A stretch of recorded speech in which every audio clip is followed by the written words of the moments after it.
यहाँ इस press conference में हमारे साथ Congress party, CPI, CPM, Bhakpa Male, Congress party और आरजेडी के सभी यहाँ नेता और प्रिंट इलेक्ट्रॉनिक मीडिया के हमारे जितने साथी हैं, सभी लोगों का स्वागत है। सबसे पहले मैं बड़ा विनम्रता से हाथ जोड़ करके, नतमस्तक हो करके बिहार की जनता को धन्यवाद देना चाहूँगा। और आप सब लोग जानते हैं कि चुनाव का फैसला आया है, जनता ने अपना फैसला सुनाया है और चुनाव आयोग ने अपना नतीजा सुनाया है। जनता का फैसला महागठबंधन के पक्ष में है, चुनाव आयोग का नतीजा एनडीए के पक्ष में है। आप सब लोग ये समझ सकते हैं कि जनता का जो जनादेश है और जो नतीजा इलेक्शन कमीशन का है, नतीजे और फैसले का बड़ा अंतर है। फैसला हमारे पक्ष में और नतीजा उनके पक्ष में। ये कोई बिहार में पहली ऐसी कोई घटना नहीं है। 2015 में महागठबंधन जब बना था तो वोट जो है, जनादेश जो है, वो महागठबंधन के पक्ष में था, लेकिन चोर दरवाजे से बीजेपी सरकार में आई, जो कि बीजेपी के जनता का जो आदेश था कि बीजेपी को विपक्ष में रहना। लेकिन बिहार के मुख्यमंत्री लालच में, लोभ में या डर के कारण, या आप कह सकते हैं बीजेपी ने हाईजैक कर लिया। बीजेपी की सरकार रही, कहा जाता है डबल इंजन की सरकार, लेकिन पूरे चुनाव में हम लोगों ने जो सही मुद्दा था, जो जनता का मुद्दा था, चाहे सरकारी नौकरी रोजगार के सवाल पे, गरीबी, भूखमरी, पलायन, मजदूर, किसान, शिक्षा, चिकित्सा, या आप कह सकते हैं नियोजित शिक्षकों की जो समान काम समान वेतन या स्वयं सहायता समूह के मानदेय की बात रही हो, नौकरी की बात रही हो, उसको लेकर के हम लोग बड़े सकारात्मक रूप से हम लोगों ने मुद्दा बनाया और मुझे खुशी है कि जनता ने हम लोगों का साथ दिया और उस मुद्दे पे चर्चा हुई। और मैं अभी भी कहना चाहता हूं कि देश का, बिहार का ही नहीं बल्कि देश का युवा, मजदूर, किसान, स्वयं सहायता समूह, जीविका दीदी हो, आंगनबाड़ी हो, आशा वर्कर हो, विकास मित्र हो, नियोजित शिक्षक हो, जो हमारे श्रमवीर रहे हो, आज सब लोगों में आक्रोश है। आक्रोश इस बात का, धन बल छल, धन बल छल। एक तरफ देश के प्रधानमंत्री, बहुत ही शक्तिशाली प्रधानमंत्री, और एक बिहार के मुख्यमंत्री, तमाम पूंजीपति एक तरफ रहे, जोड़ भाग गुना सब कुछ करने के बावजूद भी इस 31 साल के नौजवान को रोकने में नाकाम रहे। तब जाकर के जो बीजेपी का जो प्रकोष्ठ है, आप प्रकोष्ठ भली भांति समझ सकते हैं कि बीजेपी का प्रकोष्ठ कौन है। बीजेपी के प्रकोष्ठ ने जोड़ भाग गुना सब कुछ किया, फिर भी राष्ट्रीय जनता दल को सिंगल लार्जेस्ट पार्टी होने से रोक नहीं पाई। और महागठबंधन के सभी साथियों एकजुट होकर के हम लोगों ने मुद्दे की चुनाव पर हम लोग चुनाव लड़ने का काम किया। और आप जानते हैं कि ये मुद्दा, कुछ लोगों ने असमर्थता जताई कि नौकरी नहीं दी जा सकती, जो कि डबल इंजन का चेहरा है। जो लोग बड़े बड़े दावे करते थे कि चेहरे का कमाल है कि राष्ट्रीय जनता दल को हमने कहां से कहां पहुंचा दिया। आज देखिए उनका चेहरा तीसरी नंबर पे चले गए, तीसरी नंबर पर। नीतीश कुमार जी साफ तौर पे ये समझ लें, भाजपा के लोग साफ तौर पे ये समझ लें, ये जो जनादेश है ये बदलाव का जनादेश है। अगर थोड़ी सी भी अंतरात्मा नैतिकता नीतीश कुमार जी में बची होगी तो ये जो कुर्सी पर बैठने का जो शौक है, जोर तोड़ भाग गुना करके जो बैठने का शौक है, कहीं ना कहीं से उनको जनता के इस फैसले का सम्मान करते हुए कुर्सी से हट जाना चाहिए। और कुछ लोग भले ही कुर्सी पर बैठे लेकिन महागठबंधन और हम लोग जनता के दिलों में बैठे हुए हैं। जनता, बिहार की जनता हम लोगों के साथ है। और बड़ा आश्चर्य की बात है, अभी तो हम लोग धन्यवाद यात्रा भी निकालेंगे, क्योंकि हमारा स्पष्ट मानना है कि हम जीते हैं, हम हारे नहीं हैं, हम जीते हैं। पहली बार देश के किसी विपक्ष ने एक एजेंडा सेट किया और ये जो नतीजा आया है ये हमारे पक्ष में फैसला है और नतीजा जो उनके पक्ष में। लेकिन क्या ये सवाल खड़ा होता है कि देश के खासतौर पे बेरोजगारी, जहां बिहार में 46.6% है, जहां मुख्यमंत्री असमर्थता जताते हैं कि नौकरी नहीं दे सकते, तो क्या बिहार का जनता रोजगार नहीं चाहता? बिहार का जनता सरकारी नौकरी नहीं चाहता? ये सवाल खड़ा करता है। और हम लोग तो धन्यवाद यात्रा में भी जल्दी ही जाएंगे, लेकिन सरकार में अगर जो लोग छल कपट धन बल के कारण जो लोग बैठ रहे हैं, उनसे हम कहना चाहते हैं कि 4 दिन की ही चांदनी है, लेकिन अगर 19 लाख रोजगार, समान काम वेतन नियोजित शिक्षकों को, स्वयं सहायता समूह को अगर मानदेय, शिक्षा चिकित्सा अगर नहीं सुधरी जनवरी तक के महीने पर, तो हम महागठबंधन के लोग बड़ा आंदोलन करने का काम करेंगे। दूसरा पहलू, कुछ लोग बड़ा कहेंगे कि हार गए तो लोग रो रहे। नहीं, हम लोग रोने वाले लोग नहीं हैं, हम लोग संघर्ष करने वाले लोग, जनता के बीच रहने वाले लोग, सबको साथ लेकर के चलते हैं। जहां भी रहेंगे जनता की आवाज को बुलंदी से उठाते रहेंगे। लेकिन आप सब लोग देखिएगा कि आखिर कहां जोर तोड़ भाग गुना हुई। तो कुछ सवाल है, हम आपको counting of postal ballot papers की प्रक्रिया बता दें। काउंटिंग पोस्टल बैलेट में एक दिन पहले ही राष्ट्रीय जनता दल के पेज से एक वीडियो जो है एक जारी किया गया था, ठीक चुनाव से पहले। उस वीडियो में साफ तौर पे दिखाया था कि रात के अंधेरे में आरा में रात के अंधेरे में एक गाड़ी निकली, उस गाड़ी में पोस्टल बैलेट के बक्से निकले। चुनाव आयोग बताए कि रात में कोई भी ट्रांसपोर्टेशन, चुनाव के वोट बक्से कोई इधर से उधर ले जाया जा सकता है, नहीं ले जाया।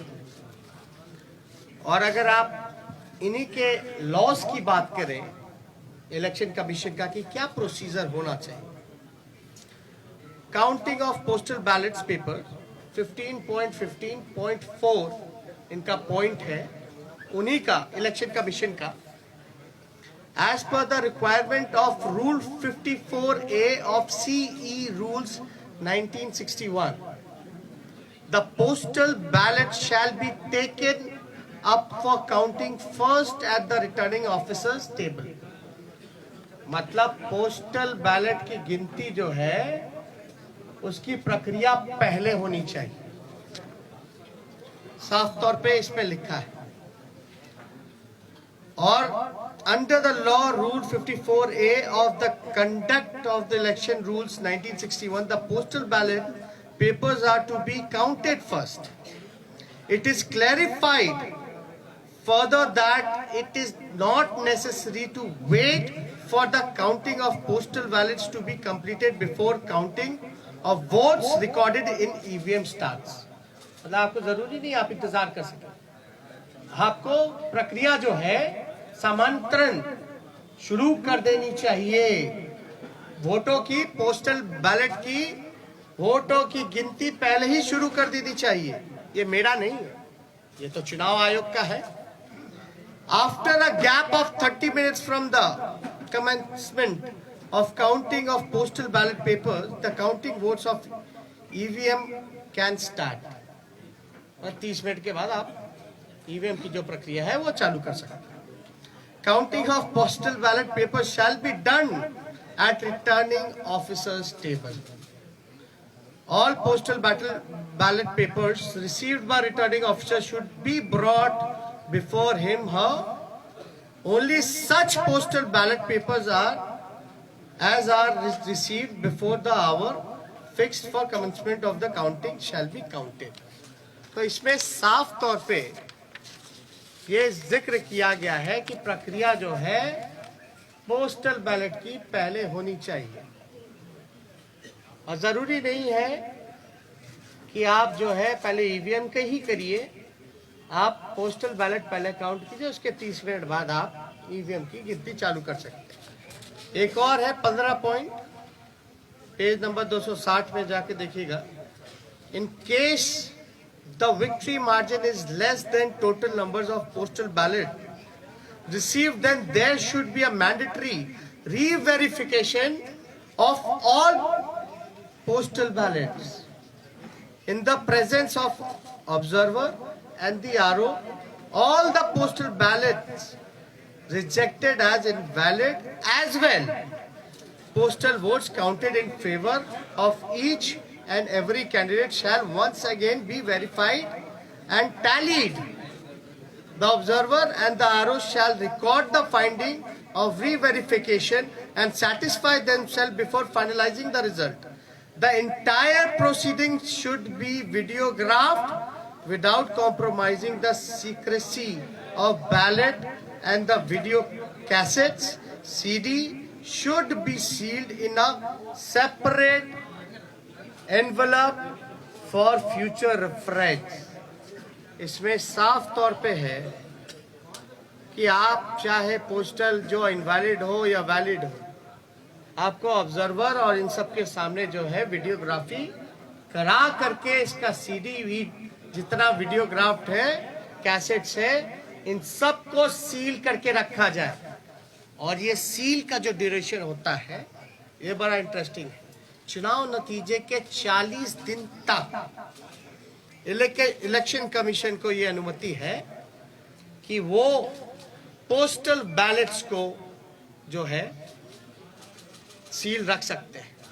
आप शिकायत जो होगा आपको सेटिस्फाई करना है।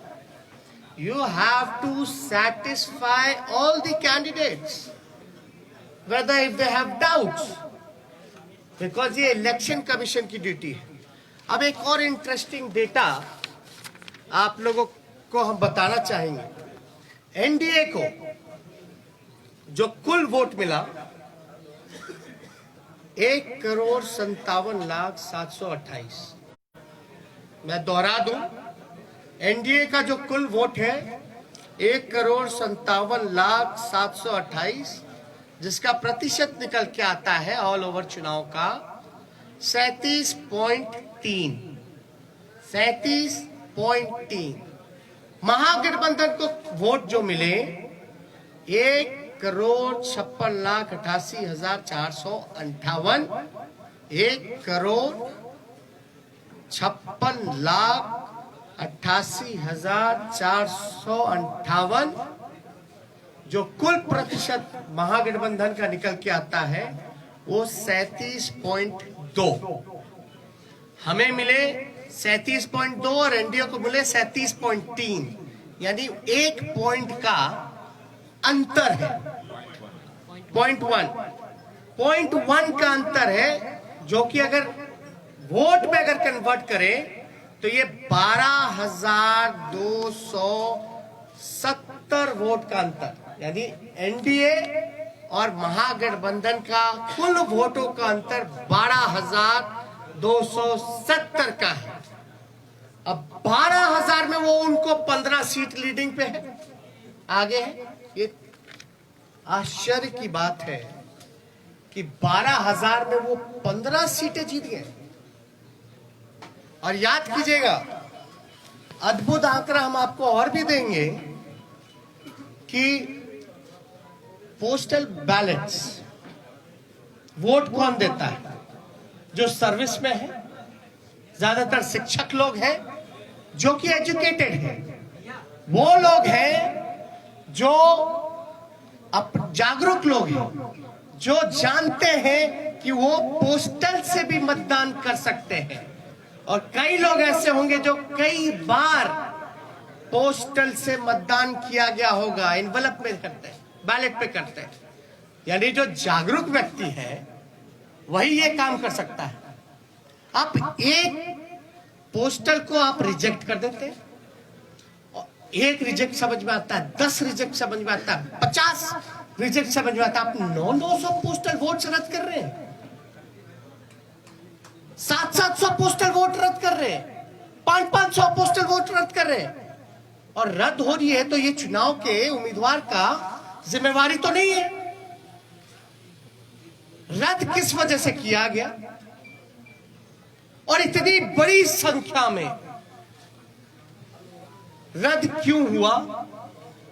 जब हमारे कैंडिडेट्स ने जब मांगा रिटर्न में आरओ से कि लिखित में दीजिए कि आपने रद्द क्यों किया, आरओ की जिम्मेदारी है कि वो कैंडिडेट्स को सेटिस्फाई करे, जो कि हमने आपको गाइडलाइन में बताया। और किससे पूछ करके इलेक्शन कमीशन ने गिनती जो है लास्ट में पोस्टल का किया और रद्द करने का काम किया? पहले क्यों नहीं काउंटिंग कराई गई? किसके दबाव में? अगर जहां भी पोस्टल अगर बाद में काउंट हुए हैं तो हमारी मांग है, क्योंकि 40 दिन तक सील्ड रहता है, रिकॉर्डेड होने चाहिए, वीडियोग्राफी लाइए, वैलिड इनवैलिड बैलेट पेपर्स को सामने रखिए और रिकाउंटिंग कराया जाए। ये हमारे महागठबंधन लोगों की मांग है, उस पर रिकाउंटिंग कराया जाए। हमारी जो हार हुई 17 वोट से, 12 वोट से, 50 वोट से, 70 वोट से, 100 वोट से, 150 वोट से, लगभग 20 सीटों को हराया गया। ये कौन जवाब देगा? ये लोग बोलते रहे रोए रोए, लेकिन मेरा सवाल जायज है। चुनौती देता हूं बिहार के मुख्यमंत्री को, जो चोर दरवाजे से सत्ता हथियाना चाहते हैं, सत्ताधारियों को, कि पोस्टिंग पोल, एक सवाल का जवाब दे कि पोस्टिंग जो हुआ है बैलेट का, पोल जो हुआ है वो पहले होना चाहिए या बाद में होना चाहिए? वही लोग बताएं। मेरा सवाल, अब बाद में हुआ तो किसकी गलती है? बस इतना सा मामूली सा सिंपल आंसर हम जानना चाहते हैं कि आप जो गाइडलाइंस है चुनाव आयोग का, साफ तौर पे इस पे लिखा हुआ है, इस पे साफ तौर पे लिखा है 15.15.4 counting of postal ballot papers, इस पे साफ तौर पे लिखा है। बताएं अगर काउंटिंग कराने में क्यों नहीं करा रहे भाई? हम लोगों के कैंडिडेट डिमांड करते रह गए, लेकिन हमारी बात को सुना नहीं गया, हमारे उम्मीदवारों को सुना नहीं गया। लास्ट में कई जगह तो ऐसा हुआ, राघोपुर का ही हम बता दें, राघोपुर का हम अपना बता दें, 3 बजे तक प्रक्रिया पूरी कर ली गई, रात के 11 बजे सर्टिफिकेट मिल गया। 11 बजे मेरा तो 37,000 का डिफरेंस था, लेकिन जहां कम मार्जिन, जहां हम जीत रहे थे, वहां पोस्टल बैलेट 900 संख्या में, तो आप कराते क्यों भैया? जब रद्द ही करना है तो पोस्टल पे काउंट ही मत कर, वोट ही मत कराइए। अगर पोस्टल का अगर कोई वैल्यू नहीं है, रद्द ही करना है, तो आप वोट क्यों कराते हैं? काउंटिंग प्रक्रिया में क्यों जोड़ते हैं? या तो रिकाउंटिंग कराइए, आपके पास तो पूरा दस्तावेज, सब दूध का दूध, पानी का पानी हो जाएगा, पता चल जाएगा कौन किसके दबाव में काम कर रहा है, किसके इशारे पे काम कर रहा है। तो ये कई जगह तो सर्टिफिकेट दे करके छीनने का प्रयास किया गया। अब आप बताइए, हम सबूत कहां से लाए? ना मोबाइल ले जाने दिया जाता है, मोबाइल ले जाने दिया जाता तो सब पता चल जाता, ना किसी को प्रवेश किया करने दिया जाता है। हमको तो छोड़ दी, मीडिया के लोगों को भी प्रवेश नहीं करने दिया जाता है, और लोग कह रहे हैं कि सबूत ला। कहां से लाए सबूत? सबूत तो वहीं से आएगा ना जब आप इसकी रिकॉर्डिंग निकालिएगा, सीसीटीवी की, वीडियोग्राफी की। बैलेट इनवैलिड जो क्यों निकाल के दिखाओ ना जनता को। क्या जिनका रद्द किया गया वोट, क्या तो आप वोटर मानते ही नहीं है? अगर रद्द हुआ तो क्या प्रक्रिया है कि वो फिर से पुनः मतदान करे? चुनाव आयोग के लिए तो एक एक वोट का महत्व है ना।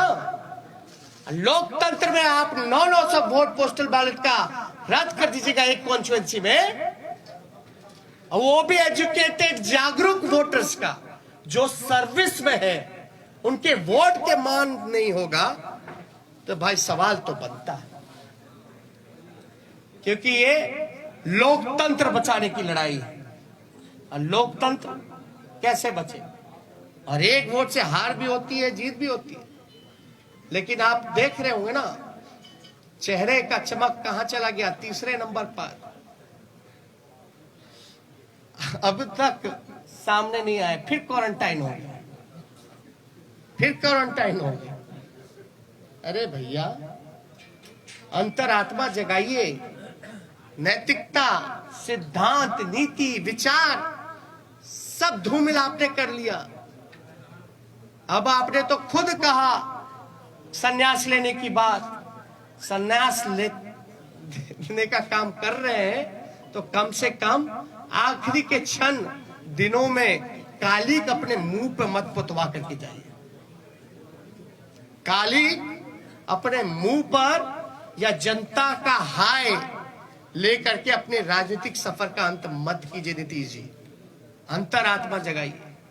इसलिए हम सब लोगों को लगा कि ये प्रेस कॉन्फ्रेंस करना, और मैं पुनः बिहार को धन्यवाद दूंगा, धन्यवाद यात्रा करूंगा।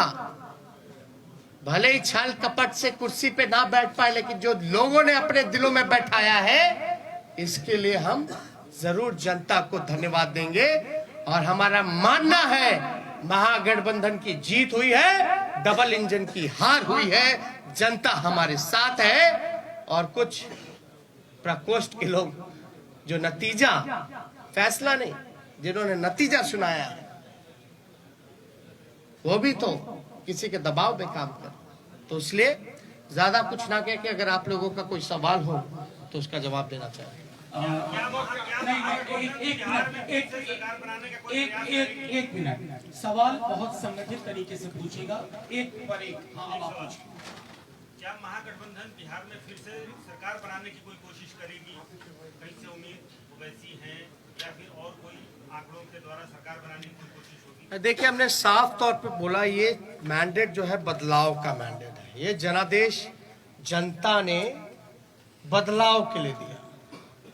तो जो लोग बदलाव के साथ हैं, इन चीजों को समझेंगे तो जरूर वो अपना फैसला लेंगे। क्या आरजेडी इस कोशिश में है कि जो छोटे दल को साथ में लिया जाए? अभी आपको हमने तो साफ तौर पे बोला कि ये जनादेश जो है बदलाव का है। ये उनके ऊपर है कि वो जनता के साथ, इस फैसले के साथ रहते हैं नहीं रहते। इधर से एक सवाल। तेजस्वी जी, कांग्रेस को 70 सीटें आरजेडी ने दी, महागठबंधन में 70 सीटें मिली, 19 सीटें वो केवल जीते। उनके ही नेता कह रहे हैं कि हमारी वजह से तेजस्वी की सरकार नहीं बन पाई। आपका क्या रिएक्शन है इस पर? क्या आपको मलाल है कि आपने कांग्रेस को 70 सीटें दे दी? पहली बात, महागठबंधन हम लोग मजबूती के साथ चुनाव लड़े। हम लोग एक दूसरे के साथ मजबूती के साथ खड़े हैं। कौन क्या कहता है ये विश्लेषण का समय नहीं है। अभी जो बात है, ये समय है कि हमको जो हराने का प्रयास किया जा रहा है, जो हमने सिंपल सा सवाल पूछा है कि जो रद्द हुए हैं क्यों हुए हैं, प्रक्रिया उसकी शुरुआत की थी, अंत में आपने ये क्यों किया, आपने रिटर्न में लिख करके क्यों नहीं दिया। मेरा अभी भी मानना है कि लगभग ऐसे 20 सीटें जो हैं हम लोगों को हराया गया है। एक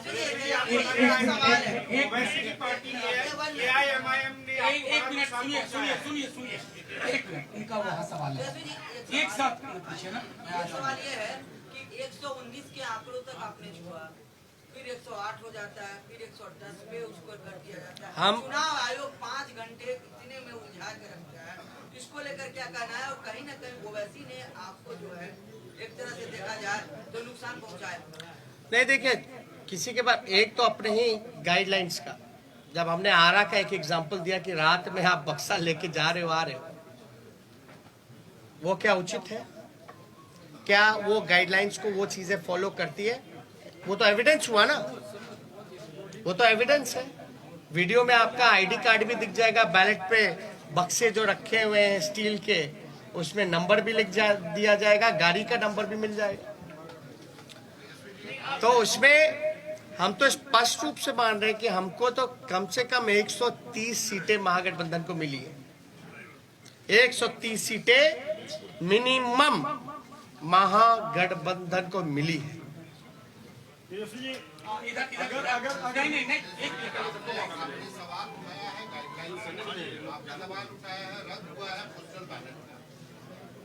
गठबंधन आज की तारीख में जब सरकार नहीं बनी है बिहार में, अभी तक फॉर्मल नहीं हुआ है, गठबंधन इलेक्शन कमीशन को डॉक में लेने के लिए, you are putting the election commission on the dock. I have been asking simple question to release, to satisfy the candidates whatever their queries has. That's it. If they will not satisfy the candidates, then we might go to the court. और sir, आपको लगता है कि Owaisi party AIMIM ने आपको बड़ा नुकसान पहुंचाया है, खासकर अगर सीमांचल की बात करें? और क्या महिला मतदाताओं का रुझान इस बार भी आपके पक्ष में नहीं आया है क्या? ये बहुत ही अच्छा सवाल। हम तो कह रहे हैं हम 130 सीट जीते हुए हैं, हम तो बहुमत में आ गए, हम तो बोल रहे हैं कहां नुकसान पहुंचाया। दूसरी बात,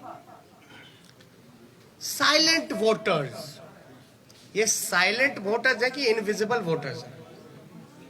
और साइलेंट वोटर क्या बोल रहा है? आप लोगों को कौन बोल दिया कि साइलेंट वोटर ने एनडीए को वोट दिया?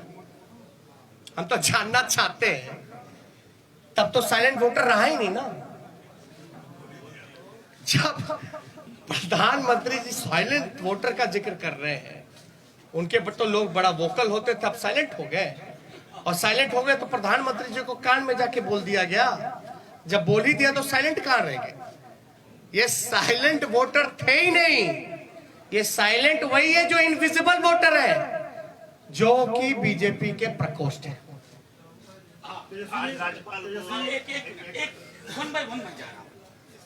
तेजस्वी जी, नीतीश कुमार कहते हैं कि महिलाएं आज भी उनके साथ है, महिलाओं का साथ रहा इसलिए उन्होंने सत्ता वापसी फिर से करनी है। दूसरी बात, आप कह रहे हैं कि हमारे साथ अन्याय हुआ है, तो क्या न्याय पाने के लिए कोर्ट का दरवाजा खटखटाएंगे, सुप्रीम कोर्ट, हाईकोर्ट जाएंगे आप लोग? देखिए, कौन किसके साथ है, कहां किसके साथ है, हा? लेकिन हमारे आंकड़े के हिसाब से जो कैंडिडेट वहां रहे, हम तो 130 पे हैं।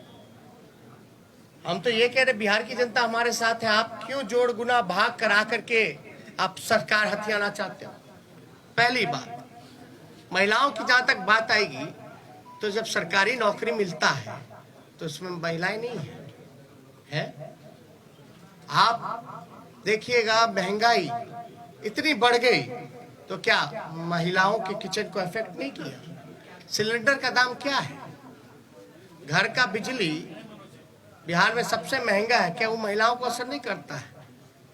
ये महिला को अगर पहले नुकसान होता था अगर शराब का, घर का पैसे का, तो 200 रुपए का, आज नीतीश कुमार जी की वजह से जो ब्लैक मार्केट बन गया है वही 200 रुपए से ज्यादा 500 रुपए का घाटा हो रहा है महिलाओं को। तो कहां से उनके साथ महिलाएं भाई? ये सब केवल एक स्क्रिप्टेड प्रोपेगेंडा चलाया गया है, और जो कि इस इलेक्शन में ये जितने स्क्रिप्टेड प्रोपेगेंडा चलाने की कोशिश की गई, अरे आपने तो देखा इस चुनाव में इतने शक्तिशाली पीएम हो, मुख्यमंत्री हो, अब शब्द भी मेरे को कहा, मेरे परिवार को कहा, फिर भी हम आशीर्वचन के तौर पे हमने चुनाव लड़ा। तो कहां से आपका? देखिए सिंपल, मैं तो सत्ता में बैठे लोगों से भी पूछना चाहता हूं कि आप बताइए प्रोसीजर क्या है पोस्टल का, गिनती की क्या प्रक्रिया है, क्या वो फॉलो हुई है नहीं हुई है? अगर हुई नहीं हुई जो भी छोड़िए अलग बात, या हमारे जो उम्मीदवार रहे अगर वो कोई क्वेरी इलेक्शन कमीशन को उस समय पूछ रहे थे तो उस समय इनकार क्यों किया गया, लिखित तौर पे क्यों नहीं दिया गया? और अब हम सभी उम्मीदवार जो है लिख करके इलेक्शन कमीशन को भेज रहे हैं, और हमको तो सीडी भी चाहिए, वीडियोग्राफी भी देखना है। इससे पहले कि मैं अगला सवाल तेजस्वी जी के लिए लूं, मैं एक चीज और उसमें जोड़ देना चाहता हूं। इस बार सबसे बड़ा पोस्टल बैलेट का आधार था नियोजित शिक्षकों की। बिहार सरकार और उसके मुखिया को मालूम था कि ये पूरी की पूरी नियोजित शिक्षकों का समुदाय शिफ्ट कर गया है, इसलिए इनवैलिड करने की कोशिश हुई, और वो सब चीजें हम एविडेंस के तौर पर मांगेंगे और इनके जीते हुए लोग हारेंगे। और एक बात, इनवैलिड करने का कारण जो हमको संदेह है ये है कि पोस्टल की जितनी भी काउंटिंग हुई है, एज एन एग्जाम्पल राघोपुर अगर लेते हैं, मेरे क्षेत्र का लीजिएगा, जहां हम 37,000 से चुनाव जीते, जहां हम अच्छे से चुनाव जीते हैं, वहां भी पोस्टल में हम जीते हुए हैं लगभग 3 गुना ज्यादा से। एक एग्जाम्पल अगर रूनी सैदपुर का लीजिएगा, सीतामढ़ी का, तो वहां लगभग जो है 15 से 20,000 वोटों से हारे हैं, 25,000 से हारे हैं। लेकिन वो हारे हुए 15 से 20,000 क्षेत्रों में भी पोस्टल में एक तरफा हम लोग लीडिंग किए। यानी पोस्टल में जो मनोज झा जी ने कहा कि ज्यादातर पढ़े लिखे लोग शिक्षकों का, नियोजित शिक्षकों का रहा है, जिन मुद्दों के साथ हम समान काम समान वेतन दिलाने की जो बात कही थी, हमारे पक्ष में वो वोट मिले जिसको रद्द किया गया। और ध्यान से, आरा वाला भी पोस्टल बैलेट का ही बक्सा था रात का, तो एक जगह का पकड़ाया, लेकिन रात के अंधेरे में क्या क्या खेल हुआ, ये तो आंकड़ा जो है हम लोग डिमांड कर रहे हैं आयोग से। एक आखिरी सवाल। एक मिनट। अरे नहीं ऐसे वो हाथ पहले से राजभवन गए थे और उनसे जब सवाल किया गया कि विपक्ष जो आरोप लगा रहा है उस पर क्या कहना है उनका, उन्होंने कहा कि हमने विपक्ष को कहा है। अरे भैया भाई सुनिए, समझ गए आप एक मिनट गवर्नर चुनाव लड़ रहे थे क्या? नहीं, एक मिनट बात सुनिए। गवर्नर चुनाव लड़ रहे थे क्या? चुनाव कौन लड़ रहा था? कैंडिडेट। इस गाइडलाइन में क्या लिखा है इलेक्शन कमीशन का? किसको सेटिस्फाई करता है, गवर्नर को कि कैंडिडेट को? क्या वो सीडी दिखाए क्या? दे मीडिया को दे दे, अरे मीडिया को दे दे, सब देखे ना। Thank you. आपने चिन्हित किए जिसमें गड़बड़ी की गई है, उसमें आपकी कितनी है और कांग्रेस की कितनी है? वो लिस्ट हम लोग दे देंगे, उसमें कोई वो नहीं है। और आप मैं इस प्रेस कॉन्फ्रेंस की समाप्ति की घोषणा करता हूँ। शुक्रिया। क्या महागठबंधन वीआईपी और हम पार्टी के संपर्क में है? लेट से आया। हमने पहले ही इसका जवाब दे दिया है कि ये जनादेश बदलाव का है और फैसला उनको लेना है कि जनता के फैसले के साथ है कि नहीं।